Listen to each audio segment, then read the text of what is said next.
717 கடைகள் வந்து மூடி இருக்கிறாரு. ஸோ முதல் கட்டமா வந்து அந்த சிங்கப்பெண் திட்டம் செயல்பாட்டுக்கு கொண்டு வந்திருக்கிறாரு.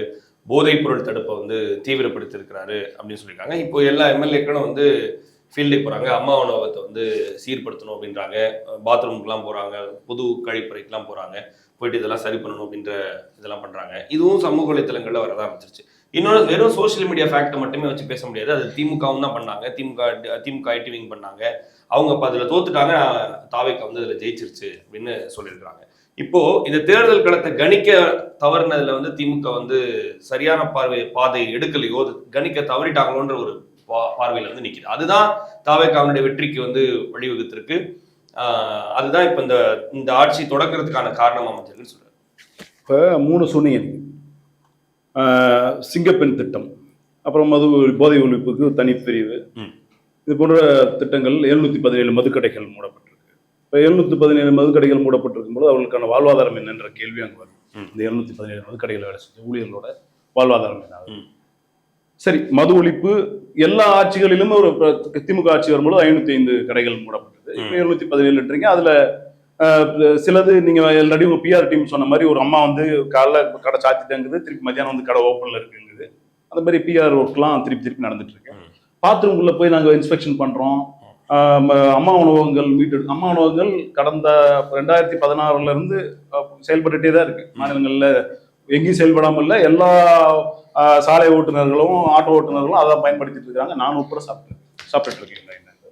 அப்ப நீங்க அம்மா உணவங்களுக்கு வந்து நீங்க இப்ப இவ்வளவு நாள் ஏதோ செயல்படாமல் இருந்த மாதிரியும் இப்ப நீங்க ஏதோ உயிர் கொடுத்த மாதிரியும் எனக்கு ரொம்ப ஆச்சரியமா இருக்கு. தாவேக்காரங்களே யாரும் பேச மாட்டாங்க. அதெல்லாம் காங்கிரஸ் இன்னைக்கு திடீர்னு வந்து தாவேக்காக்கு உயிர் கொடுக்கணும் முயற்சியில் ஈடுபட்டு அண்ணன் நான் பேசவே கூடாதுன்னு நினைச்ச சில விஷயங்கள்லாம் சொல்றேன். நீங்க ஆளுங்கட்சி கிடையாது, நீங்க போய் ஒட்டிட்டு இருக்கீங்க. நீங்க போய் ஆளுங்கட்சி அதாவது எதுவுமே டச் பண்ணக்கூடாதுன்னு நான் நினைச்ச சில விஷயங்களை வந்து அண்ணன் அழகா டச் பண்ணிட்டாரு. நான் அதுக்கு பதில் சொல்ல வேண்டிய நிலைமையில இருக்கேன். அப்ப ப்ராஸ்பெக்ட்ல இந்த ஆட்சி முதல்ல எங்க ப்ராஸ்பெக்ட்ல அடி வாங்குச்சுன்னா காங்கிரஸ்ல இருந்து முதல் அடி. இந்த இந்தியா கூட்டணின்றத கட்டமைச்சது திமுக இந்த இந்தியா கூட்டணி கட்டமைச்ச பிறகு ஏன் தொடர்ச்சியான வெற்றிகள் இருந்ததுன்னா திமுக காங்கிரஸ் ஒரு பாதையில வந்து செயல்பட்டுச்சு. அப்ப செயல்படாம 28 சீட்டு கேட்டு அடம் முடிச்சு ஒரு நாடாளுமன்ற மேலவை உறுப்பினரும் கேட்டு அடம் முடிச்சு வாங்கி அதுல 28 உறுப்பினர்கள் வந்து திமுக வந்து ப்ராஸ்பெக்ட்ல வந்து தோத்து போச்சு, அதனால நாங்க 5 சீட்டு தான் வின் பண்ண முடிஞ்சோம். அப்ப எதுக்கு நீங்க திமுக 5 சீட்டு தான் வின் பண்ண முடியும்? நீங்க 28 சீட்டு கேட்டு அடம் முடிச்சு ஒரு நாடாளுமன்ற மேலவையெல்லாம் வாங்கினீங்க. குறைஞ்சபட்சம் உங்களுக்கு ஒரு தார்மீக எண்ணம் இருந்தா அந்த நாடாளுமன்ற உறுப்பினர் விட்டு கொடுத்துருக்குல்ல. இப்ப எங்களுக்கு வேணாங்க 20 சீட்டு வாங்கினீங்க கேட்டு, சரிங்களா? ஒரு நாடாளுமன்ற உறுப்பினராக விட்டு கொடுத்துருவோம்.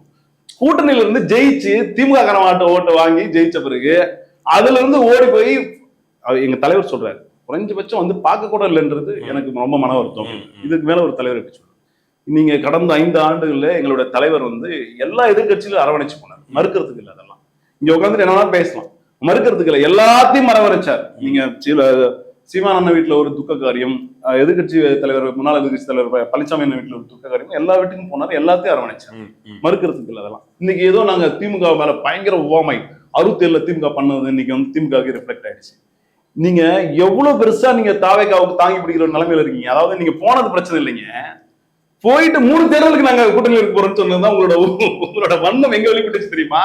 போன உடனே கையெழுத்து போட்டீங்களே, போடும்போது அடுத்து 2031 தேர்தல், 2031 29 தேர்தல். அவர் வந்து சொல்றாரு எங்களுக்கு முதல்ல இருந்தே வந்து இன்ட்ரெஸ்ட் இல்ல. யார் உங்களுக்கு காங்கிரஸ் வந்து இன்ட்ரெஸ்ட் இல்ல. ரொம்ப யதார்த்தமா சொல்லிட்டாரு, எங்களுக்கு இன்ட்ரெஸ்ட் இல்லங்க, இல்லாம தாங்க நாங்க வந்து இருந்தோம். இன்ட்ரெஸ்ட் இல்லாம போயிட்டீங்க, 5 பேர் தோத்து போயிட்டோம், இனிமே நாங்க எங்க வாழ்வு பார்க்க போறோம் போங்க. ஆனா போன உடனே இப்படி ரொம்ப பச்சை திறமை பேசுவோம். போன உடனே இப்ப அவங்க என்ன செயல்படாம இருக்கார்கள். அவர்களுக்கான மந்திரி நிறைய இடங்கள்ல நிறைய முக்கியமான துறைகள் வந்து மந்திரிக்குள்ள பத்திரிகை போல உயர்கல்வித்துறை போல இது மாதிரி முக்கியமான துறைகள் எல்லாம் மந்திரி போடாம அந்த அரசாங்கம் செயல்படாம இருக்கு. நீங்க இன்னும் உட்காந்து என்ன சொல்றீங்க தெரியுங்களா? திமுக ஆட்சியில கொண்டு வந்த பிங்க் போலீஸை இப்போ வந்து சிங்கப்பெண் போலீஸ் ஊரே மாத்திட்டு இருக்காங்க. அதை உங்களுக்கு அட்ரஸ் பண்ண தெரியல. கூட்டணியில் இருந்த தார்மீக தன்மை வேணும்ல. இது வந்து திமுக ஆட்சியில் கொண்டு வரப்பட்ட திட்டம். பிங்க் போலீஸ்ன்றது பிங்க் காவல் திட்டம்ங்கிறது அப்பவே அன்றைய முதலமைச்சரால கொண்டு வரப்பட்ட 500 காவல் ஊர்தி வந்து கொடுக்கப்பட்டிருக்குன்றத நீங்க சொல்லிருக்கணும்ல. இன்னைக்கு அதை பெயிண்ட் ரீபெயிண்ட் அடிச்சு சிங்க பெயிண்ட் எடுத்துட்டு என்னைக்கு ரெஜிஸ்ட்ரேஷன் ஆச்சு அந்த வண்டியெல்லாம்? வண்டியில என்னைக்கு ரெஜிஸ்ட்ரேஷன்? என்னமோ இன்னைக்கு வாங்கி விட்ட மாதிரியே உட்காந்துட்டு ரீல்ஸ் போடுறதெல்லாம் வந்து அப்டேஷன் இல்ல. அதுல என்ன, இப்போ ஏற்கனவே வந்து ஒரு 50-60 வண்டி இருக்குன்னு வச்சுப்போமே. இப்போ ஒரு புதுசா ஒரு ஸ்கீம் கொண்டு வராங்க, அந்த வண்டியை தானே யூஸ் என்னைக்கு வாங்கினாங்க, எப்போ வாங்கினாங்க? இல்ல அது புதுசா ஒரு கார் வாங்கி ஒரு பண்ண முடியுமான்னு ஒரு கேள்வி இருக்குல்ல. ஏற்கனவே ஒரு காவல்துறை இருக்கு. இப்போ நீங்க எப்படி இருக்கு, அதெல்லாம் இருக்கு. உடனே ஒரு போலீஸ் டீமை வந்து ரெக்ரூட் பண்ணி அதை உடனே இல்லைங்க, தனி காவல் நிலையம், தனி காவல் நிலையம் இருக்கா? சிங்கப்பெண்ணுக்கு தனி ரெக்ரூட்மெண்ட் நடந்திருக்கா? ஏற்கனவே அந்த காவல் நிலையம் கிடையாது. ஆமா, ஏற்கனவே எந்த எங்க வேரியேஷன் இருக்கு சிங்கப்பெண்ணா சொல்லுங்க எனக்கு. நீங்க பத்திரிகையாளர் நீங்க சொல்லணும். அதாவது சிங்கப்பெண் என்பது காவல்துறையில ஒரு தனி பிரிவா? பிரிவா நான் கேக்குறேன், பிரிவா இல்ல புது திட்டம்? திட்டத்துக்கு எப்படிங்க நீங்க போய் இது கொடுப்பீங்க? உங்க அரசாங்கத்துல காவல்துறை ஒரு பிரிவா? என்னோட கேள்வி உங்களுக்கு புரியுதா? புரியுது. அரசாங்கத்துல இப்ப வந்து இருக்கிற விங்குல சிங்கப்பெண்ணு ஒரு விங்கு இருக்கா? இல்ல, அது அப்படி இணைக்க முடியாது. அப்ப இது உங்க கட்சியோட திட்டம், புரியுதா? இது அரசியல் திட்டம் கிடையாது, இது உங்க அரசியல் கட்சியோட திட்டம், அரசாங்கத்தோட திட்டம் இல்ல. நீங்க எங்க வழியை கொண்டு வந்து காமிக்கிறீங்கன்னு தெரியுதா? வழியை கொண்டு வந்து சிங்கப்பெண்ணுன்னு ஒரு விங்குன்னு நினைச்சிட்டு இருக்காங்க பாதி பேரு. அது விங்கே கிடையாது. பெயிண்ட் அடிச்சு சிங்கப்பெண்ணு வச்சுக்கிறது என்ன பாவம்? பெயிண்ட் யாரு காசு தான். அது என்ன நீங்க புதுச திட்டத்துக்கு இம்ப்ளிமெண்ட் பண்ணி பெருசா சாதிச்சிட்டீங்க. அப்புறம் போதைப் பொருள் அந்த பிங்க் காவல் அந்த அவங்களுடைய செயல்பாடும் இந்த சிங்கப்பெண் திட்டம் அதிரடிப்படையோட செயல்பாடும் இனிமே கம்பேர் பண்ணாதானே அது தெரியும். நீங்க வெறும் வாகனங்களை கம்பேர் பண்றீங்க, வாகனங்களை கம்பேர் பண்ண அந்த செயல்பாடு சொல்றேன். இல்ல நீங்க பெண்களுக்கான பிங்க் ஆட்டோ இருக்கு. இந்த பேர் வந்த பிறகு முதலமைச்சர் ஆன பிறகு ஒரு கம்பேரிசன் பெண்களுக்கான பிங்க் ஆட்டோ இருக்கு. பெண்களுக்கான ஒரு சேவைகள் வந்து பிங்க்ன்ற நிறத்தை வந்து அடையாளப்படுத்துறாங்க. இப்ப அதனோட வெளிப்பாடாதான் பிங்க்ன்ற ஒரு காவல் ஊர்தியை தான் கொடுத்துருந்தாங்க. அது திட்டம் கிடையாது, புரியுதா? அது காவல் ஊர்தி. ஏன்னா பெண்களுக்கான செப்பரேட் பெண்கள் பாதுகாப்புக்குன்னு கொடுக்கப்பட்ட ஊர்தி. நீங்க அந்த மாதிரி உங்களை ப்ரொஜெக்ட் பண்ணல. சிங்கப்பெண்றது ஒரு திட்டம். நீங்க சொன்னது அவர்கள் வந்து 24 மணி நேரம் பெண்கள் பாதுகாப்புல இருப்பாங்க, பெண்கள் கூடவே போவாங்க, பெண்கள் கூட வந்து அவங்க வேலைக்கு போயிட்டு வீட்டுக்கு வர வரையும் அவங்க பாதுகாப்பா இருப்பாங்க. எல்லாம் சரிதான். வெறுமனே பெயிண்ட் அடிக்கிறது மட்டும் தான் முதல் திட்டமா கேக்குறோம் நாங்க? வெறுமனே பெயிண்ட் அடிச்சு ஒரு வாகனத்தை வந்து மாடிஃபை பண்ணி சிங்கப்பெண் எழுதிட்டு அந்த திட்டம் வந்துருச்சுன்னு அர்த்தமா? ஏப்பா மீ வச்சு வச்சோம் மறு வச்சாலாமா மாறு வேஷம் போடுவான்? என்ன வண்டியில பேர் இருந்தா திட்டம் இம்ப்ளிமெண்ட் ஆயிடுச்சுன்னு அர்த்தமா? பேர் இருந்தா வந்து திட்டம் இம்ப்ளிமெண்ட் ஆயிடுச்சுன்னு அர்த்தமா? எல்லா இடத்துலயும் அழகா சொன்னார். எல்லா இடத்துலயும் வந்து மாற்று திட்டம் இல்லை, இப்பதான் புதுசு எங்களுக்கு, நாங்க உடனே கட்சி மாறுறதுல எங்களுக்கு பிரச்சனை இல்லை. பாஜக உங்களுக்கு என்ன வித்தியாசம்? பாஜக எல்லா மாநிலத்திலும் பண்ற அதே தான். இன்னைக்கு பாஜகவை பார்த்து மறைமுகமா காங்கிரஸ் அது இன்ஸ்பயர் ஆயிருக்கு. காங்கிரஸ் இன்னைக்கு தமிழ்நாட்டிலே அதை செஞ்சிருக்கு. 5 வேட்பாளர்கள் ஜெயிக்கிறாங்க. குறைந்தபட்சம் ஒரு கூட்டணியில இருந்து வெற்றி பெற்றுவான ஒரு தார்மீக தன்மை கூட கிடையாது. அவர் வந்து பார்க்க கூட இல்லை, நேரடியா போய் ஒரு கூட்டணியில போய் இருந்துட்டு நேத்து சீமான் பதில் சொல்றேன். நீங்க சொல்லுங்க. எனக்கு இன்னொரு கேள்வி இருக்கு. அந்த தேர்தல் பிரச்சாரத்துல வந்து நாடாளுமன்ற தேர்தல் பிரச்சாரத்துல ஸ்வீட் பாக்ஸ் வாங்கிட்டு ராகுல் காந்தி வந்து ஸ்டாலின் அவர்களை பார்க்க வர்றாங்க. இதெல்லாம் ஒரு சூப்பரான ஒரு விஷயமா பார்க்கப்பட்டுச்சு. ஒரு அண்ணன் தம்பி உறவா வந்து அது இருந்துச்சு. அப்படிதான் இருந்தது. ஆனா இந்த சட்டமன்ற தேர்தல் பிரச்சாரத்துக்கு ராகுல் காந்தி வந்து ஸ்டாலின் அவர்களை பார்க்க தோல்வி நான் சொல்றேன். எங்க பிரச்சனை என்ன டிஸ்கஷன் இருந்து சொல்றேன்ல நானு. இது வந்து முழுக்க ராகுல் காந்தியோட பர்சனல். ஏன்னா ஒரு தேசிய கட்சி அளவு தமிழ்நாட்டுல திமுக செயல்பட்டு இருக்கணும் அவங்களுடைய, வேற ஒண்ணுமே கிடையாது. திமுக செயல்பட முடியாம இருக்கிறதுக்கு காரணம் தமிழ்நாட்டுல திமுக தேசிய அரசியல் முன்னெடுக்கு. தமிழ்நாட்டுல திமுக பாஜகவை எதிர்த்து களமாடு. இவங்களுக்கு ஸ்பேஸ் இல்லை. இவங்களுக்கு புரியுது அவங்களுக்கு சொல்ல வருது. இவங்களுக்கு இங்க உட்காந்துக்கிட்டு திமுக பின்னாடி தான் நின்றுட்டு இருக்கோம், திமுக தான் முன்னாடி நின்று ஃப்ரண்ட் லைன் நின்று போராடிட்டு இருக்கு, நமக்கு பேச கூட இடம் இல்லைன்றதுதான் அவங்களோட கவலை. அதை வெளிப்படையா சொல்லியிருக்கோம். நீங்க அந்த இடத்துக்கு வர மீண்டும் 5 வேட்பாளர்கள் ஜெயிக்கிறாங்க. குறைந்தபட்சம் எதிர்கட்சி தலைவர் வந்து கூட்டணி கட்சி தலைவர் வந்து பார்க்கல. இவர் சொல்றாருல எல்லாமே கூட்டணி கட்சி தலைவர் தான், திமுக எடுக்கிறது தான் முடிவு, திமுக எடுக்கிறது முடிவு, திமுக கூட்டணில இருந்து வின் பண்ணிருக்கீங்க. அவர்களை பார்த்து சொல்லிட்டு போறதுல கூட இல்லை. எங்களுக்கு போயிட்டு அடுத்த 3 தேர்தலுக்கு நாங்க தான் நிக்க போறோம் அப்படின்றதெல்லாம் ஏதோ இவர்களுக்கு வெகுகால திட்டம் இது இருந்திருக்கணும். அந்த திட்டத்தின் வெளிப்பாடா வந்த சில விஷயங்கள் தான் இதெல்லாம். மீண்டும் தாவேகாரங்களே வெளியில வராம தாவேகாரங்களே பேச பயப்படுற சில விஷயங்களை நீங்க காங்கிரஸ் வந்து அட்ரஸ் பண்ண ஆரம்பிச்சிருக்கு. இது எங்களுக்கு புரியுது. ஏன்னா சொன்னாரு, இப்ப நாங்க அடுத்து அழகா சொல்லும் போதும் சொன்னாரு, அடுத்து கூட்டணி ஆட்சியெல்லாம் அமைச்சர்கள் எல்லாம் உருவாக்கம் பண்ண போறாங்க, நாங்க கூட்டணி ஆட்சியில் வர போறோம். ரொம்ப நாள் கனவு இது. காங்கிரஸோட ரொம்ப நாள் கனவு இது. எங்களுக்கு ரொம்ப நாள் கனவு இது. எங்களுக்கு புரியுதா? எங்களுக்கு அப்போதைக்கு அது தேவையில்லை, அந்த நிலைக்கு வரலை அப்படின்றத எங்களோட விருப்பம். நாங்க மீண்டும் அந்த இடத்துல இருந்து வெளியில வரோம். எங்களை நாங்க மறு ஆய்வு செய்வதில் என்னைக்கு எங்களுக்கு வந்து பிரச்சனை இருந்தது இல்லை. நாங்க மறு ஆய்வு செய்துட்டு மீண்டும் களத்துக்கு வந்துடும். அது வந்து பிரச்சனை இல்லை. ஆனா இது எப்படா அப்படி நிகழும், எப்படா பைய தூக்கிட்டு ஓடுவோம். அதாவது இந்த 4:30 மணிக்கு ஸ்கூல் பெல் அடிக்கும் போது பசங்க பைய தூக்கிட்டு ரெடியா இருப்பானுங்க. இந்த ரிசல்ட் வந்து வராம பையத்துக்கிட்டு ஒண்ணு அந்த 5 பேர் யாருன்னா நம்ம காங்கிரஸ்காரங்க. 5 பேரும் நேத்து சீமான் பேசினாரு. பேசும்பொழுது சிங்கப்பெருமாள் கோயில்ல பேசும்போது சொல்றாரு, செத்து போன ஒரு பணத்துக்கு நீ 10 ஆண்டு உயிர் கொடுத்துட்டு இருந்த, உனக்கு இப்ப நம்ம ஏமாத்துறது தப்பே இல்லைன்றார். உண்மையில நாங்க வந்து ஆமான்ற நிலைக்கு வந்தோம். ஏனென்றால் ஒட்டுமொத்தமா உங்களுக்கு இந்தியாவிலே 2வது பெரிய வெற்றி பெற்ற இடம் வந்து தமிழ்நாடு காங்கிரஸ். அப்படிப்பட்ட இடத்துல 10 இடம் ஒதுக்கிட்டு 10க்கு 10 வெற்றி பெற்று உங்களுக்காக எவ்வளவு களம் நாடி இருப்போம், எவ்வளவு தூரம் உங்களுக்கு இந்த மண்ணில் போராடி இருப்போம், உங்களுக்கு எவ்வளவு தூரம் உங்களோட கூட்டணியில் இருந்ததுனாலதான் நிதி பற்றாக்குறை ஒன்றிய அரசோட நாங்க முரண்பட்டுட்டே இருந்தோம் தொடர்ச்சியா. ஒன்றிய அரசோட ஒரு சுமூக உடன்பாடு இல்லாத காரணம் நீங்க கூட்டணியில் இருந்ததுதான். இதெல்லாம் நாங்க இப்போ ஆய்வு செய்யறோம். இப்ப நாங்க ஆய்வு செய்யறோம். ஆமா, ஒன்றிய அரசோட முரண்பாடு இருந்ததுக்கு காங்கிரஸ் தான் காரணம். காங்கிரஸ் முக்தி தெரியுமில்ல, காங்கிரஸ் அது ஓகே. பாஜகவோட அஜெண்டா ஒண்ணு காங்கிரஸ் முக்தி. காங்கிரஸ்க்கு உயிர் கொடுத்துட்டு இருந்தது யாரு இந்தியாவிலே? பாஜக. காங்கிரஸ் திமுகவுக்கு இருக்கா இல்லையா? பாஜக திமுகவுக்கு இருக்கு. ஆனால் இந்த அரசாங்கத்தை முன்னெடுத்து போறது இல்ல. இப்ப எங்களுக்கு நிதி பிரச்சனை இருக்கு. நிதி எங்களுக்கு கடந்த 5 ஆண்டுகளுக்கு கொடுக்கப்படல. அதுக்கு நாங்க முன்னெடுத்த திட்டங்களும் இருக்கா. அதற்கு நாங்க இருமொழி கொள்கை தான் முக்கியம், எங்களுக்கு வந்து மும்மொழி தேவையில்லைன்றத சொன்ன உறுதியா சொன்னோம். ஆனா எங்களுக்கு மெயின் கல்பிட் யாரு பக்கத்துல இருக்குது? நீங்க தான். உங்களாலதான் இவ்வளவு வன்மங்களையும் நாங்க களத்துல சந்திச்சோம். இவ்வளவு வன்மங்களையும் அவர்களுக்கு 10 இடம் கொடுக்காத காங்கிரஸ்னாலதான் பாஜக திமுகவை தாக்குச்சுன்னு எப்படி புரிஞ்சுக்கிறது? காங்கிரஸால தாக்குச்சுன்னு சொல்லல. நாங்க எங்களோட கொள்கை ரீதியா நான் உங்களோட முரண்பட்டோம். அதை நான் இப்ப அட்ரஸ் பண்ணேன். ஆனா ஒட்டுமொத்தமா இந்த களம் வந்து செயல்படாததுக்கு காரணம் இவர்கள் உங்களால நாங்க ஏத்துக்கிட்ட பலிங்கிறது 20 ஆண்டுகள்ல கொஞ்சம் நஞ்சம் கிடையாது. நீங்க வந்து 2Gல இருந்து உங்களால நாங்க எல்லா பலிக்கும் ஆளாக்கப்பட்டோம். நீங்க இலங்கை தமிழ் பிரச்சனைக்கு நாங்க ஆளாகிருக்கோம். உங்களால நாங்க சந்திச்ச வேதனைகள் வந்து களத்துல கொஞ்சம் நஞ்சம் கிடையாது. அது பெரிய கதை. அதுக்கு நாங்க பெரிய பெரிய புஸ்தகமே போடலாம். இன்னைக்கு உட்காந்துட்டு உங்களுக்கு லாபகமா ஒரு இடம் கிடைச்சிருச்சு, அதுல அமைச்சர்கள் இடம் கிடைக்குது. நாங்க பாரு 67க்கு அப்புறம் இப்பதான் போய் அமைச்சர்கள் உட்கார போறோம்ன்ற நீங்க சொல்றதெல்லாம் நாங்க வந்து மதிக்கிறோம். ஓகே, போங்க, நல்லபடியா இருங்க, ஆட்சிங்க, அவர் வழி நடத்துங்க, சொல்லி கொடுங்க, எல்லாம் சரிதான். நான் அந்த பாயிண்ட்டை எதுக்கு சொன்னேன் அப்படின்னா, பாஜகவோட எங்களுக்கு இருக்கிறது கொள்கை ரீதியான அவர்களுக்கு நமக்கும் இருக்க முரண் தான். ஆனா முக்தி காங்கிரஸ் சொல்றது நாங்க இல்ல, பாஜக. காங்கிரஸ் முக்தி காங்கிரஸ், காங்கிரஸ் இல்லாத மாநிலம் இருக்கணும், காங்கிரஸ்ல ஆட்சி. இப்போ இந்த பாயிண்ட் வரும்போது பாஜக காங்கிரஸ் வரும்போது இந்த தாவேக வெற்றியை பார்த்து திமுகவும் அதிமுகவும் கூட்டணி பேச்சுவார்த்தை நடந்ததா? எங்கேயாவது யாராவது அரெஸ்ட் பண்ணாங்களா? 2ஆம் இடத்துல திருமாவளவன் என்ன சொன்னாரு? திருமாவளவன் என்ன சொன்னாரு? நீங்க அது சரியா பாக்கல. இல்ல, திருமாவளவன் நடக்கல, அப்படி நடக்கல. என்னைய முதலமைச்சர் ஆக்கிறதுக்கான தகவல்கள் யாரும் என்கிட்ட கரெக்டான நபர்கள் யாரும் என்கிட்ட பேசல. அப்படி ஒரு புதுவெளியில இருந்து உண்மைதான் அப்படின்னு இல்ல அவரே சொன்னேன். போன் நான் வந்து லெட்டர் எடுத்துட்டு போகும்போது எனக்கு ஒரு போன் வருது, நாங்க உங்களை முதலமைச்சரா டிக்ளேர் பண்ண போறோம், நீங்க லெட்டரே கொடுத்துருந்தாலும் பரவாயில்ல, நீங்க இருங்க அப்படின்னு சொல்லி ஒருத்தர் பேச எனக்கு அது அவரே மறுத்திருக்காரு. அதாவது ஒரு தலித் அந்த பேட்டியில வந்து அவர் அப்படிதான் சொல்றாரு. சொல்லிட்டு அப்ப திருப்பி கேக்குறாங்க யாரு அப்படின்னு சொல்லி கேக்குறாரு, ஆங்கர் கேக்குறாரு. அப்ப அதுக்கு வந்து அது ஒரு தரப்பு அப்படின்னு ஒரு சொல்றாரு. என்னோட சின்ன புரிதல் என்னன்னா, திமுகல இருந்து நாங்க வந்து திமுகலயோ அதிமுகலயோ யாரோ ஒருத்தர் உங்களை நாங்க முதல்வரா டிக்ளேர் பண்ண போறோம் அப்படின்னு திருமாவளவன் கிட்ட பேசுறதுக்கான ஒரு ஹைரார்கி இருக்குல்ல, அந்த ஹைரார்கி வந்து ஒரு சாதாரண தொண்டன் வந்து திருமாவளவன் வந்து, சார் நீங்க அங்க போவாதீங்க, உங்களை நாங்க வந்து சிஎம் கேண்டிடேட்டா உங்களை சிஎம் அப்படின்னு சொல்லிட முடியுமான்னு எனக்கு.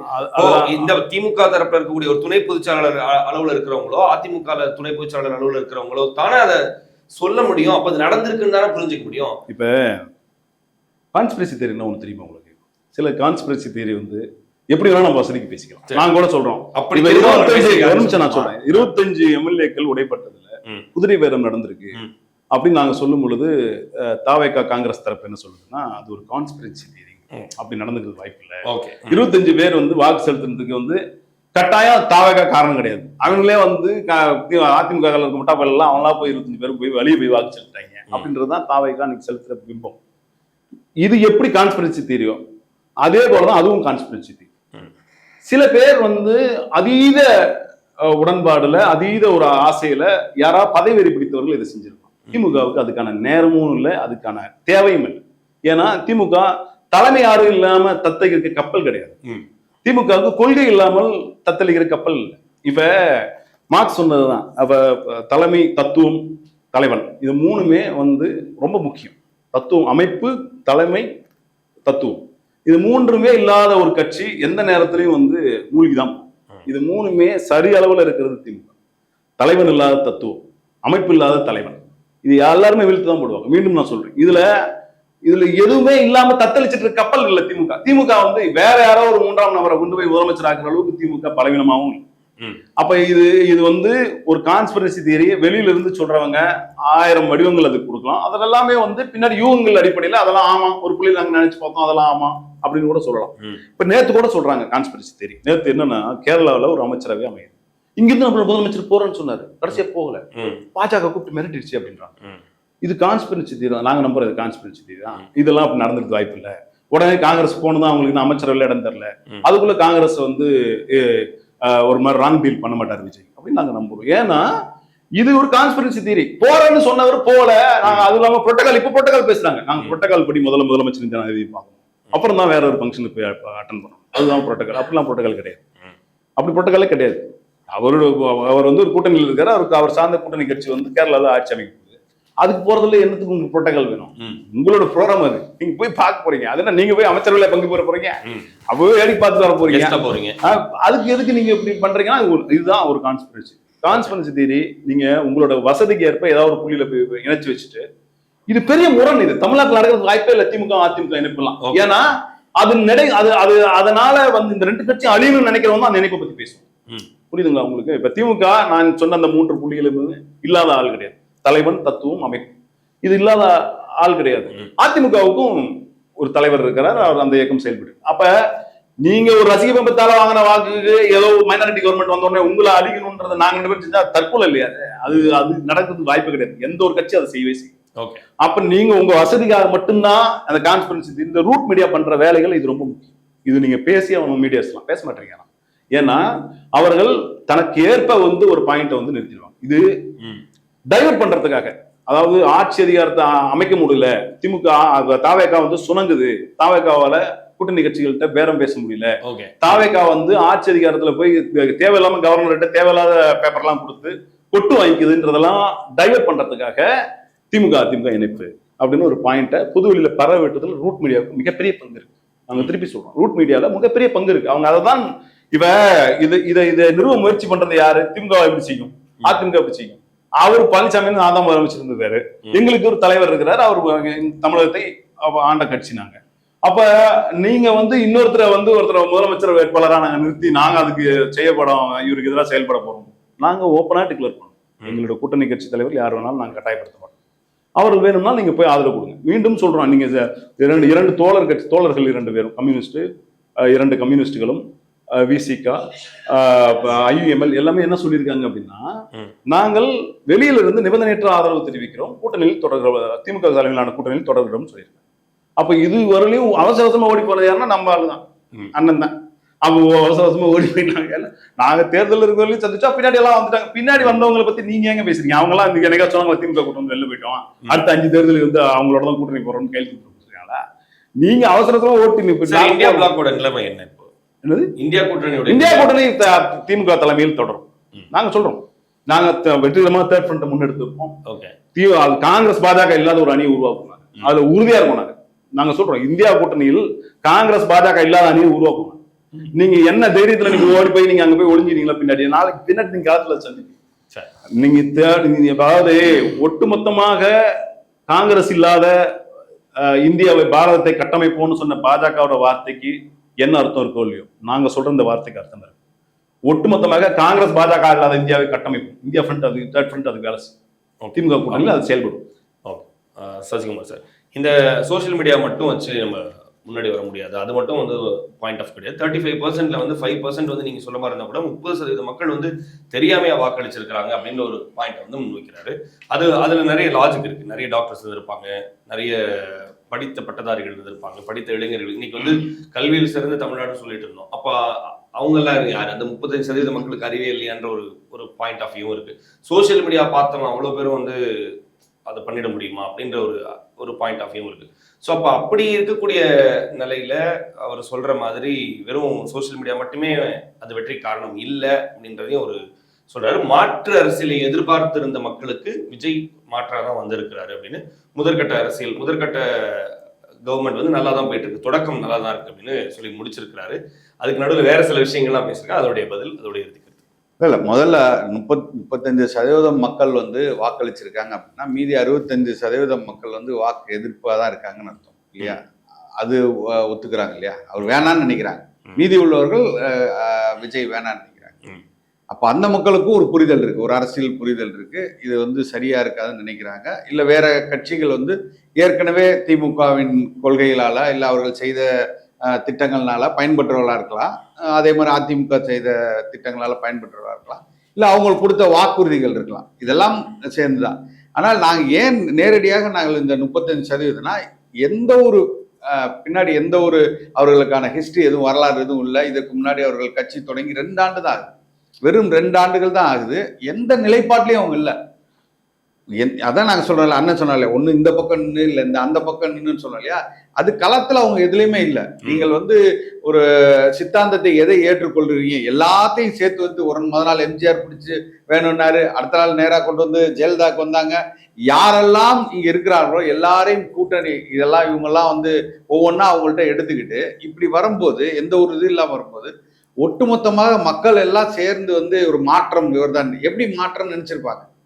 மாற்றம்னா அதிமுக இல்ல, திமுக இல்ல, அந்த கொள்கை இல்ல, கோட்பாடு இல்ல, இது புதுசா கொண்டு வந்து வைக்கிறார். இல்ல நாம் தமிழர் கட்சி சொல்லக்கூடிய தமிழ் தேசியம் பேசிக்கொண்டு தமிழ் தேசியம் தமிழர் தான் ஆள வேண்டும் சொல்லி இத்தனை கோட்பாடுகளும் கொள்கையை கொண்டு இருக்க, இதையும் தாண்டி நான் ஒண்ணு மாற்றம் வைக்கிறேன், அதனால மக்கள் அவருக்கு போய் வாக்களிச்சிட்டாங்க. எல்லாரும் வந்து பெரும்பான்மையா அதை வந்து இவர் சொன்ன அதே இலவசத்தை அவரும் சொல்றாரு, அவங்க சொன்ன இலவசத்தை இவரும் சொல்றாரு, அதை விட கூடுதலா ஒரு 500 ரூபா கொடுக்குறேங்கிறாரு. சும்மா நீ வீட்டுல இரு உனக்கு 2000 ரூபா கொடுக்குறேங்கிறாரு, அவரும் அதைத்தான் சொன்னாரு. சிலிண்டர் 6 சிலிண்டர் இலவசம் இவர் சொல்றாரு. இதுல எந்த இடத்துல அவங்க மாற்றம் இருந்தாங்க மக்கள் உடனே போய் தேர்ந்தெடுக்கிறதுக்கு?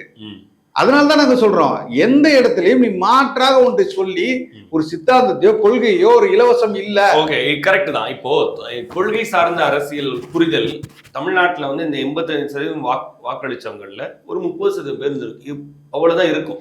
ஒரு 50% பேர் வந்து கொள்கை தலைமைக்காக ஒரு ஓட்டு போடுவாங்கல்ல. இப்போ வந்து ஸ்டாலின் அவர்களுக்காக ஒரு ஓட்டு இருந்திருக்கும், சீமான் அவர்களுக்கான ஒரு ஓட்டு இருந்திருக்கும், திருமாவளவன் அவர்களுக்கான ஒரு ஓட்டு இருந்திருக்கும். இந்த கொள்கை பிடிப்பையும் தாண்டி ஸ்டாலின் தான் நல்லா பண்ணியிருப்பார்ப்பா அப்படின்ற மாதிரியான ஒரு பார்வை இருக்கும். அந்த பார்வை வந்து விஜய் மேல விழுல. எப்படி விழுங்குறீங்க? இப்ப இவர் வந்து விஜய் வந்தா நல்ல ஆட்சி ஒரு இதுல பண்ணிருக்கலாம். அது வந்து ஒரு தலைமை மீதான ஒரு ஹைப்போதெட்டிக்கலா நீங்க யோசிக்கலாம், விஜய் வந்தா செஞ்சிருவார் அப்படிங்கிற ஒரு ப்ரொஜெக்ஷன் தான்.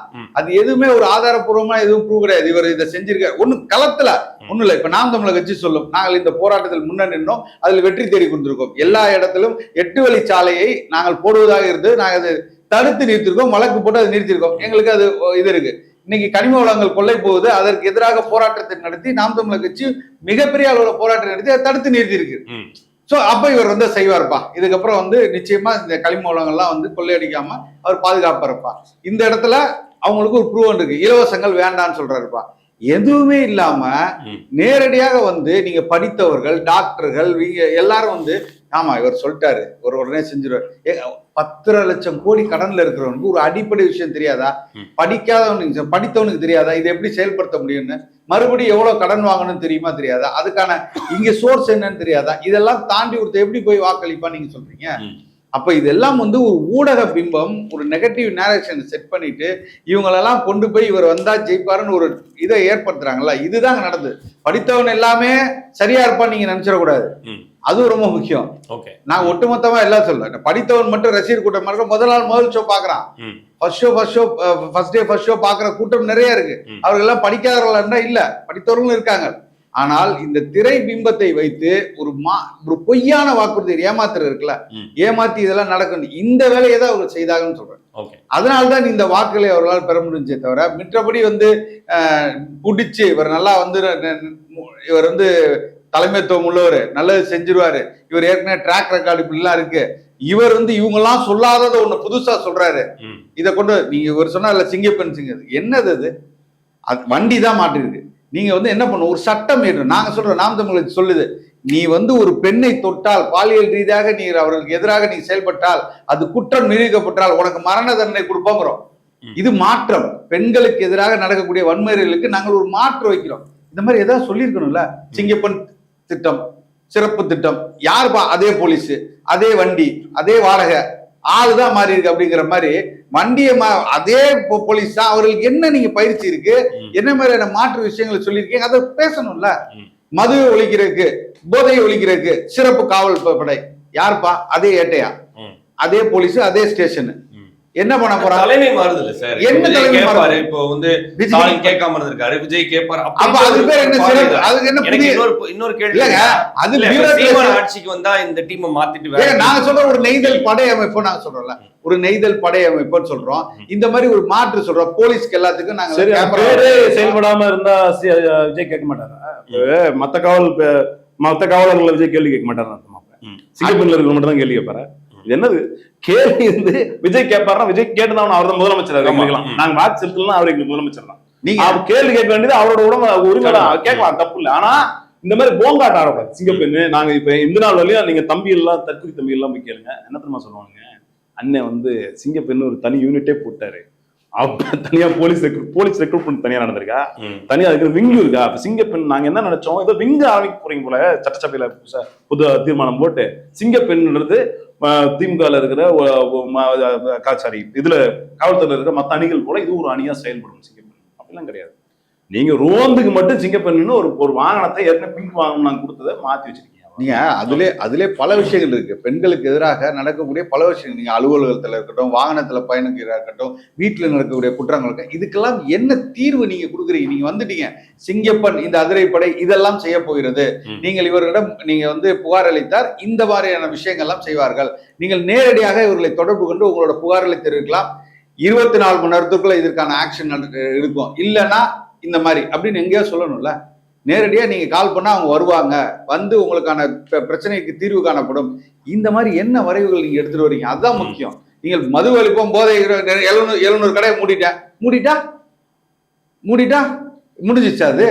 அதுக்கான தீர்வு என்னங்க? அங்க என்ன, நீங்க சாலை ஓரத்துல இன்னைக்கும் மது குடிச்சிட்டு படுத்து கிடக்குறான், ரோட்ல கிடக்குறான், அவன் வண்டி ஓட்டுறான், அதனால பல விபத்துகள் நடக்குது. நீங்க சாலை ஓரத்துல கடைகள் வச்சிருக்கீங்க, NH பக்கத்துல இன்னைக்கு பல கடைகள் இருக்கு. அதெல்லாம் அதுக்கு நீங்க மாட்டு, இன்னைக்கு கஞ்சா எல்லா இடத்துலயும் விற்கப்படுது. அதுக்கு என்ன சிறப்பு திட்டம்? நீங்க என்ன நடவடிக்கை? சட்டம் என்ன சொல்லுது? சட்டத்தை நீங்க எங்க மாற்ற போறீங்க? குழந்தைகள் 18 வயசுக்கு கீழே இருக்கிற எங்கேயும் சாராய கடைக்குள்ள போக கூடாது, போனா உனக்கு இந்த தண்டனை, நீ இது வாங்கினா இந்த தண்டனை. பள்ளிகளுக்கு அருகே கஞ்சா ஏதாவது பிடித்தால் உடனடியாக அவனுக்கு வந்து தூக்கு தண்டனையோ மரண தண்டனையோ இல்ல 10 ஆண்டுகள் ஜெயிலோ ஏதோ ஒண்ணு கொண்டு வரணும்ல, பயம் உருவாகணும்ல, அந்த சட்டம் மாறணும்ல. அப்பதான் அதுக்கான அந்த திட்டத்துக்கான மதிப்பே வருமே தவிர, நீ போய் நான் இன்னைக்கு பாத்ரூமை போய் பார்வையிட்டேன் ஏங்க, அது மாநகராட்சி வேற செய்யற வேலைங்க. இங்க இருந்து நீங்க எம்எல்ஏக்கு அதுவா வேலை? எம்எல்ஏக்கு நீங்க அங்க இருக்கிற பணிகளை நீங்கள் முடுக்கி விடணும், அங்க இருக்கிற அதிகாரிகளை நீங்கள் சரியா வேலை பார்க்க வைக்கணும். நீங்க ஒரு நாள் போய் பார்த்துட்டா, ஒரு நாள் நீங்க போய் அதை பார்த்துட்டு நீங்க போட்டோ போட்டு ரீல்ஸ் போட்டா முடிஞ்சிருமா? அது 5 ஆண்டுகள் அது நடக்கணும், அவன் கையில இருக்குது. நீங்க பிரச்சனைக்கு தீர்வு பார்க்கணும். நீங்க அன்னைக்கு போய் செஞ்சுட்டு வரீங்க, அடுத்த நாள் அவன் வேலைக்கு போகணும், அவன் வேலையை சரியா பார்க்கணும், அவனுக்கான அவன் நாளைக்கு லஞ்சம் வாங்கக்கூடாது, அங்கு கொடுக்கப்பட்ட கான்ட்ராக்ட் சரியான தரமானதை கொடுக்க வேண்டும். இவ்வளவு சிக்கல்கள் இருக்கு. அங்க ஒவ்வொருத்தரும் நீங்க பியூரோக்ரஸில நீங்க சேஞ்சஸ் நடக்க ஆரம்பிக்கணும். அதுக்கெல்லாம் நீங்க போகாம வெறும் ரீல்ஸ்க்காக போய் நின்றுட்டு ஒரு படம் எடுத்துட்டு பாருங்க. இந்த சட்டமன்ற உறுப்பினர் அது வேலை, சட்டங்களை இயற்றணும். அங்கு போய் சட்டமன்றத்துல நீங்கள் வந்து வாதிடணும், உங்கள் பகுதியின் பிரச்சனைகளை பேசணும், அதுக்கான மாற்றை நீங்க கொண்டு வரணும், அதுக்கான நிதியை இப்போ கரெக்டா கொண்டு வந்து கொடுக்கணும், அதை எக்ஸிக்யூட் பண்ணணும். அந்த இடத்துல நடக்கக்கூடிய தவறுகளை நீங்க திருத்தணுமே தவிர, நேரடியா நான் வந்துட்டேன் 2 பாத்ரூமை போய் பார்த்துட்டேன், அந்த டம்ளர் நல்லா நெளிஞ்சிருக்கு அதை மாத்திட்டேன், இந்த பாத்ரூம்ல இந்த இதை மாத்த சொல்லிட்டேன், பைப்பை மாத்த சொல்லிட்டேன், பாருங்க சட்டமன்ற உறுப்பினர் சிறப்பு. அதுவா? அது அங்க இருக்கிற கவுன்சிலர், அங்க இருக்கிற வார்டு உறுப்பினர். இங்க இத்தனை லெவல் ஆஃப் இது இருக்கு, அதெல்லாம் நீங்க சரி செய்யணும். அங்க நீங்க 5 வருஷம் நீங்க அங்க இருக்க போறது, அதெல்லாம் மாறணும். அப்ப நீங்க இங்க இருந்துகிட்டு நீங்கள் செய்யக்கூடியது என்னன்னா, சட்டமன்றத்திலிருந்து சட்டங்களை மாற்றுங்க. காவல்துறைக்கு கடுமையான தண்டனைகள் கிடைக்கும். நீங்க இதெல்லாம் கையில லஞ்சம் வாங்கின என்றால் அங்கே பிடிக்கப்பட்டால் உனக்கான தண்டனை இது சொல்லுங்க. அவன் பயப்படுவான், வாங்க மாட்டான்.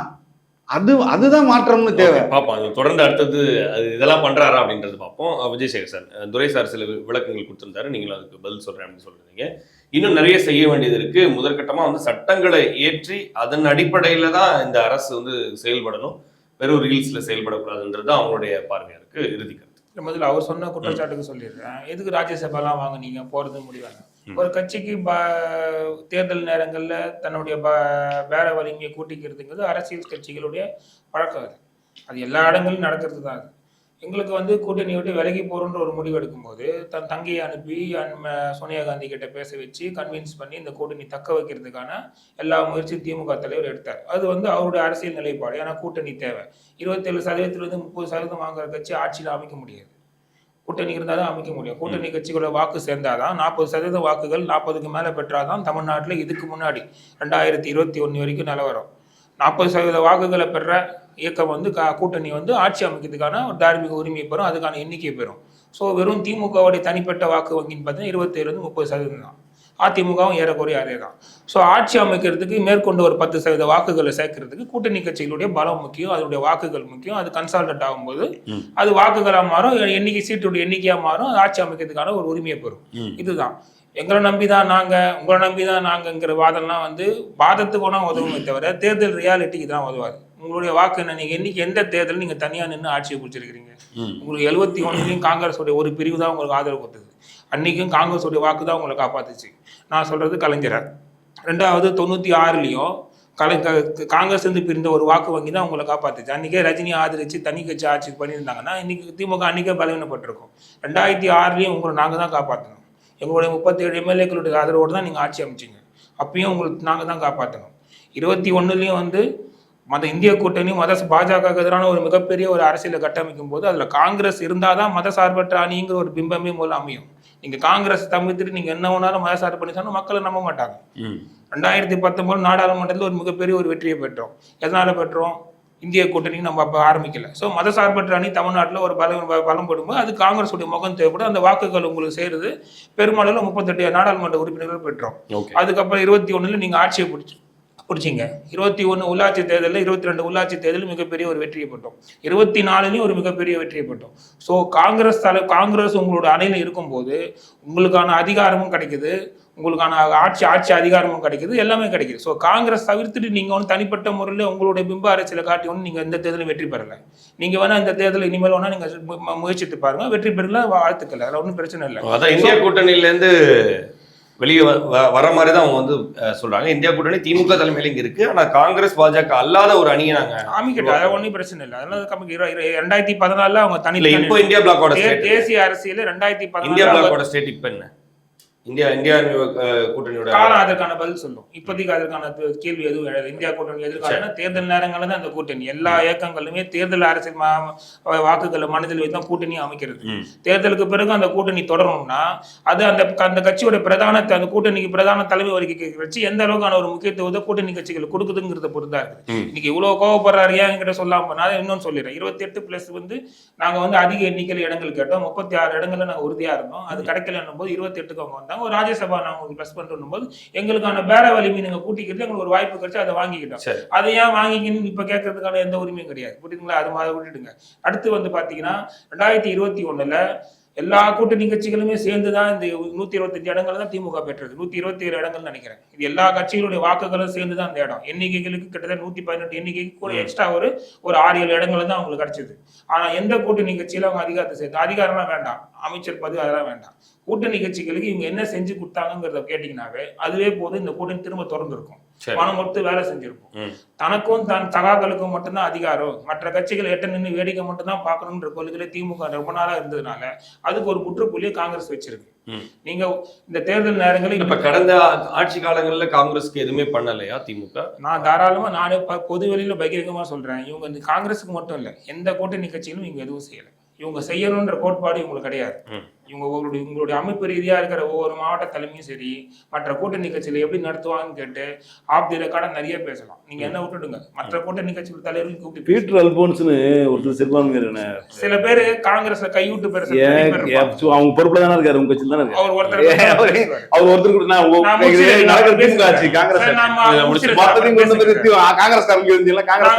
நீங்க ஆளுங்க சட்டமன்ற உறுப்பினர்களுக்கு கொடுக்குற நிதி கொடுக்கு இல்லையா? அப்புறம் என்ன அவங்க தனியா சட்டமன்ற நிதிகள் வந்து சட்டமன்ற நிதி கொடுக்கலையான்னு கேக்குறாரு. அப்புறம் அதுதான் செயல்படுவாங்க. வேற என்ன நிதி கொடுப்பாங்க? நீங்க போற கட்சியோட நிதி எடுத்து கொடுக்கல எங்களுக்கு. நீங்க பேசும்போது அமைதியா வேட்பாளர்களுக்கு நிதி கொடுத்தது, அவர்களுக்கு செலவுக்கு காசு கொடுத்தது எல்லாமே தெரியுதா?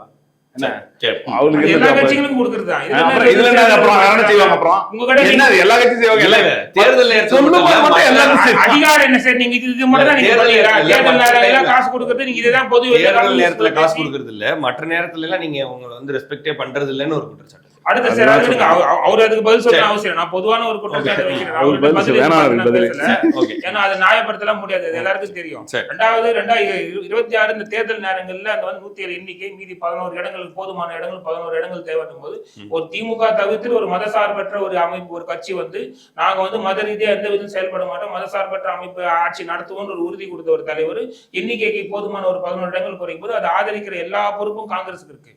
இதை நான் வந்து உங்ககிட்ட வந்து திமுக கிட்ட ஒப்புதலோட தான் போகணும்னு நினைக்கிறது இதுவே ஒரு ஆதிக்க மனப்பான்மை தான். காங்கிரஸ் வந்து திமுக அமைப்பு கிடையாது, யாரும் ஒப்புதல் சொல்லல. அமைப்பு கிடையாது. பார்க்க கூட இல்லன்றது என்ன பார்க்கல, அது கேட்கணும்ல. நான் அதுக்கும் சொல்றேன், பார்க்க கூட இல்லைன்னா எங்களுடைய அகில இந்திய தலைவர் எங்களுடைய பொறுப்பாளர், இந்த மாநிலத்துக்கு ஒரு பொறுப்பாளர், அவரை இவங்க நடத்தின உச்சபட்ச அநாகரிகம். இதெல்லாம் நான் பொது வெளியில பேசக்கூடாது, நீங்க பார்க்க கூட கூடாதுன்னா நாங்க அவரோட அனுமதி வாங்கிட்டு தான் போகணும். எங்களுடைய ஒவ்வொரு செயல்பாடுமே அகில இந்திய தனி மேல கண்காணிக்கப்படுறதுக்கு ஒரு நபர் நியமிக்கப்படுவாங்க. அவருடைய ஒப்புதலோட அவருடைய டைரக்ஷனோட தான் நாங்க செயல்பட முடியும். அது எங்க கட்சியோட அமைப்பு ரீதியான ஒரு கட்டமைப்பு, அதை நாங்க மாறலாம் முடியாது. அவரு இவங்க நடத்தின விதம் இன்னொன்னு தெரியுங்களா, அவர் அறிவாலயத்துக்குள்ளேயே வரக்கூடாதுன்னு இவங்க அந்த நேரத்தை பேசியிருந்தாங்க. இதெல்லாம் நீங்க பத்திரிகையில வந்தது. ஒரு நபரை ஒரு கட்சியினுடைய ஒரு அமைப்பு ரீதியான ஒரு தலைவரை அகில இந்திய தலைவரால் நியமிக்கப்பட்ட ஒரு தலைவரை நீ அறிவாலயத்துக்குள்ளேயே வரக்கூடாது வந்தா நாங்க பேச மாட்டோம். இதெல்லாம் வந்து அந்த பேச்சுவார்த்தை நடத்த குழுவுல அன்அபிஷியலா வெளில வந்த ரெக்கார்ட். இதெல்லாம் ஒரு மன ரீதியா ஒரு மிகப்பெரிய ஒரு பாதிப்பு ஏற்படுத்துச்சு. ஒரு நன்றி தெரிவிக்கிறோம் போனவர்களுக்கு மோசமான ஒரு அரசியல் மாண்பு கொண்ட கட்சி காங்கிரஸ் கிடையாது. ஆனா அந்த நிலைப்பாடை எடுக்க வச்சது திமுகவுடைய 2ஆம் கட்ட தலைவர்கள். இதுதான் அந்த காரணம். நீங்க சொன்னதுக்கு நான் பதில் சொல்லிட்டேன்னா இதை நீங்க மறுக்க முடியும். ஏன்னா அன்னைக்கு நடந்த விஷயங்கள் உங்களுக்கு தெரியும், ஆனா எனக்கு தெரியும். பத்திரிகை வழியா பொது வழியா என்னென்ன வந்தது, ஆப் தி ரெக்கார்ட்ல என்னென்னலாம் பேசுனாங்க. ஏன்னா அவரு தான் அதிகாரத்தை கேட்டார். ஆட்சியில அதிகாரம் வேணும், பங்கு வேணும், அதிக எண்ணிக்கையில சீட்டு வேணும் ஆரம்பத்துல இருந்து கேட்டது அவர் தான். ஏன்னா அவரை தனிப்பட்ட முறையில் இவங்க குறி வச்சு தாக்க ஆரம்பிச்சாங்க. இவன் என்ன புதுசா இது வரைக்கும் காங்கிரஸ்காரங்களாம் வந்து நம்ம சொல்றதை கேட்டுப்பாங்க, எந்த விதமான இதுவும் பண்ண மாட்டோம், நம்ம டெல்லியில நம்ம போய் சரி பண்ணிப்போம். ஆனா இந்த வாட்டி நான் புதுசா இருக்குது, இதெல்லாம் அந்த வாதத்தையே வளர்க்கக்கூடாது, அடுத்த கட்டத்தை நோக்கி போக கூடாது, இது ஆரம்பத்துல இது முடிக்கணும்னு சொல்லி அவரை தனி மனித தாக்குது, தனிப்பட்ட முறையில் விமர்சனம் பண்றது, சோசியல் மீடியால அவரை பத்தி உருவ கேள்வி பண்றது, இதெல்லாம் திமுகவுடைய ஐடிவிங் பண்றது. இன்னைக்கு இவ்வளவு வருத்தப்படுற இவ்வளவு வேதனைப்படுற பொது வெளியிலே முன்னாள் முதல்வர் ஸ்டாலின் வந்து ஓப்பனா சொன்னார், நன்றியா தெரிவிச்சு போயிருக்கலாம். இதெல்லாம் அவருக்கு தெரிஞ்சு நடந்ததா தெரியாம நடந்ததான்னு அந்த பேட்டிக்கு அப்புறமா தான் எங்களால யோசிக்க முடியும். சோ அவருடைய நாலேஜுக்கு எதுவுமே போகாம இங்க இவ்வளவு விஷயங்களும் இவங்களே 2ஆம் கட்டமும் இந்த ஐடிவிகள் நபர்கள் செய்திருக்கிறாங்க. இவ்வளவு ஒரு மன ஒரு உளைச்சலை கொடுத்துட்டு அந்த இயக்கம் திரும்ப அவங்களுக்கு வந்து மரியாதை செலுத்தும் போது எந்த விதத்துல நியாயம்? எங்களுக்கான ஒரு பிளாட்ஃபார்ம் கிடைச்சிருக்கு. கிடைக்காத வரைக்கும் நம்ம இவங்களுக்கு இந்தியா கூட்டணி இருக்குது, இந்த பல விதமான ஒரு காம்ப்ரமைஸுக்கு உட்பட்டு ஒரு புது பிளாட்ஃபார்ம் கிடைக்குமோ அதை நாங்க சுதந்திரமா செயல்படுறதுக்கான வாய்ப்பை ஏற்படுத்துவோம். நாங்க போயிட்டு ஓகே, எங்க பின்னாடியே கம்யூனிஸ்ட் வந்தாங்க, என்ன சொன்னாங்க அவங்க இல்ல நான் முடிச்சிரு, அவர் நிறைய பேசினார். நீங்க டைம் கொடுக்கல, நீங்க டைம் அவருக்கு போதுமான நான் முடிச்சு சொன்னேன். அவர் சொன்ன பதிலுக்கு என்ன சொல்லணும், இந்தியா கூட்டணியில பொறுத்தவரைக்கும் இது சாரி கம்யூனிஸ்ட் பேபி என்ன சொன்னாரு அவரு, அவங்க அதிமுக ஆதரிக்கிற நிலைமையை கொண்டு வந்துட்டாங்க, இனி அதை நாங்க ஆதரிக்க முடியாது, அதனால நாங்க கூட்டணி விட்டு வெளில அவங்க தாவேக ஆதரிக்கிற அகில இந்திய தலைவர் பேபி பொது வெளியில இதை பேசினார். அதிமுக ஆதரிக்கிற நிலைமைக்கு திமுக போயிடுச்சுங்கிற மதிப்புக்குரிய திருமாவளவன் அவர்களும் பேசுறேன். இன்னைய வரைக்கும் 2 நாளா இன்னைக்கு சோசியல் மீடியா ஹாட் டாபிக்கே அதான். இதுதான் நான் ரூட் மீடியா செஞ்சிட்டு இருக்கேன்னு சொல்றேன். அதிமுக ஆதரிக்கிற துரோக பத்திலாம் நீங்க மொத்தமா ரூட் மீடியா கட்டம் வச்சிட்டு இருக்குது என்னன்னா திமுக இந்த பக்கம் இவங்க பிளான் பேசிருக்காரு. அதை மட்டுமே சொல்லல, அட்ரஸ் பண்ணிட்டு என்ன சொன்னாரு ரெஸ்பெக்டட் கால்னு சொல்லி ஒரு நிமிஷம் நான் இது இடதுசாரிகள் சார்ந்து முடிவெடுப்போம் சொன்ன திருமாவளவன் அடுத்த 2 நாள் இடதுசாரிகள் முடிவெடுத்த பிறகு யார் ஒரு முடிவெடுக்காம இருந்தாரு கடைசி வரைக்கும்? அப்ப பேபி சொன்னதானே கரெக்டா இருக்கணும். அப்ப திருமாவுக்கு ஒரு ஸ்டாண்ட் இருக்குமா? என்ன பேசுறாரு இவரு? அப்ப பேபி அப்படி சொன்னாருன்றாரு, திருமா வந்து இப்படி சொல்றாரு. என்ன கட்சி உங்க கட்சியோட சரித்திரம் அபிஷியலா நீங்க மறுங்க, பேபி சொல்றது தவறு அப்படி எந்த விதமான அபிஷியலா அன்அபிஷியலா காங்கிரஸ் பேசுற மாதிரி சொல்லுங்க. திருமாவளவன் ஓப்பனா சொல்றாரு, இவங்க வந்து எடப்பாடி ஆதரிக்கணும், நீங்க கொஞ்சம் வெயிட் பண்ணுங்க, அவங்க முதலமைச்சர் பதவி கொடுப்போம், அமைச்சர் நம்ம பங்கிட்டு போடலாம் சொல்லும் போது திரும்ப அவர் அண்ணன் சொல்றாரு, இது திமுகவுடைய தேர்தல் அரசியல் மிகப்பெரிய ஒரு இழுக்க அமைஞ்சிரும், அடுத்து இதுக்கான உயிர்ப்போடு இருக்க முடியாது, நீங்க பார்த்து முடிவெடுங்கன்னு சொல்லிட்டு அவர் அமைதியானாரு. அடுத்த ஒரு ஸ்டாண்டு எடப்பாடி ஆதரிக்கலன்னா இவர் திரும்ப ஒத்துக்க மாட்டாரு, அப்ப அவரே முதல்வர் ஆக்குறோம் அப்படின்னு வரும்போது தமிழ்நாடு தமிழ்நாட்டுல இன்னைக்கு ஒரு தெளிவா ஒரு விஷயம் சொல்லிடுறாரு. தமிழ்நாட்டுல என்னதான் ஒரு பெரிய சமூக நீதி மண்ணா இருக்கட்டும், பெரியார் மண்ணா இருக்கட்டும், இன்னும் இங்க ஜாதிய கட்டுப்பாடும் ஜாதிய விளிம்புகளும் அதிகமா இருக்கு. ஒரு தலித்த வந்து அவ்வளவு சீக்கிரம் முதல்வர் நிலைமையில தமிழ்நாட்டுல இன்னும் அதுக்கான அமைப்புக்கு அமையல. நான் வந்து இதுக்கெல்லாம் வந்து உடன்பாடு விருப்பப்படலன்னு சொல்லி நான் என்னோட மனசுக்குள்ள நான் ஓட்டிட்டு அதுல விலகி வந்துட்டேன். நான் அதுக்கு அந்த அந்த அந்த அந்த பேச்சுவார்த்தை அடுத்த கட்டத்துக்கு உயர்த்தல நானு அப்படின்றாரு. அப்ப அவர் திரும்ப ஓப்பனும் அது மறுப்பு சொல்லுங்க. நான் சொல்லவே இல்ல இது தவறுன்னு சொல்லி திமுக தவறு நீங்க பேசுங்க. நீங்க அதிமுக திமுக இணைந்ததுக்கு அப்புறம் இங்க அரசியலுக்கு என்ன வேலை இருக்குது? நீங்க எங்களுக்கு கொள்கை கோட்பாட்டை பத்தி நீங்க எங்களுக்கு பாடம் எடுக்கிறீங்க. நீங்க மதிப்புக்குரிய தலைவர் கலைஞர் அவர்களை எப்படி நள்ளிரவுல கைது பண்ணி எவ்வளவு அவமானப்படுத்தி எடுத்துட்டு போனாங்க. அந்த இயக்கத்தை ஆதரிக்கிற நிலைமைக்கு போனதுக்கு அப்புறம் உங்களுக்கு தமிழக அரசியல் கொள்கையை பத்தியோ கோட்பாடை பத்தி அடுத்த கட்சிகள் பாடம் எடுக்கிறது உங்களுக்கு தார்மீக உரிமையே கிடையாது. இப்போ முதல்கட்ட அரசியல் பார்வை வந்து தொடக்கத்துல வந்து எல்லாமே நல்லா போயிட்டு இருக்கு அப்படின்ற ஒரு பார்வையை வந்து நீங்க வச்சிருக்கீங்க. இன்னும் ரீல்ஸ் அரசியல் தான் பண்றாங்க அப்படின்றது இவங்க 2 பேருடைய பார்வையா இருக்கு. நிகழ்ச்சியில் கலந்துட்டு உங்களுடைய கருத்துக்களை பகிர்ந்தமைக்கு 3 பேருக்கும் நன்றி.